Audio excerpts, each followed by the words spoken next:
ونقول احنا الملف الامني خط احمر ما ادري شلون. هو هسه الملف الامني كله انصبغ احمر بعد بدماء العراقيين. هو خط احمر بالحكي لو بالاجراءات اللي تتخذ ويروح الثمن دماء العراقيين. ومو حادث واحد، خلال بضعة اشهر 3 تفجيرات، وهذا مطي ولاء الوزير فلان، وذاك مطي ولاء الوزير فلان، وهذا مطي ولاء للقائد العام للقوات المسلحه.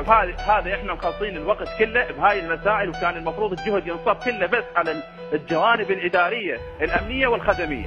نطالب البرلمان مثل ما قعد على مود قانون الانتخابات اللي بيه ترضيه سياسيه لجهات داخليه وخارجيه، نطالب انه يقعد البرلمان من الصبح ل 12 بالليل ويوجد حلول حقيقيه. اولها يلغي قياده عمليات بغداد. ومن نقول قياده عمليات بغداد ما اقصد بس الفريق عبود قنبر، لا، الفريق عبود قنبر وكل القيادات الامنيه اللي لازمه المفاصل مال بغداد، داخل بغداد ومحيط بغداد. تقعد لجنه الامن والدفاع وممثل سياسي من كل فتله برلمانيه، وتجي الحكومه خلي يجي رئيس الوزراء ويقعد وياهم ونقعد نتفاهم، نجيب شخصيات كل ما عنده اي ولا 1% للنظام السابق، وما عنده اي ارتباط بالاجهزه القمعيه السابقه، اللي لحد الان الاتصالات مستمره بين الجهات الخارجيه والجهات اللي الداخليه اللي يمثلوها هؤلاء اللي يخرقون.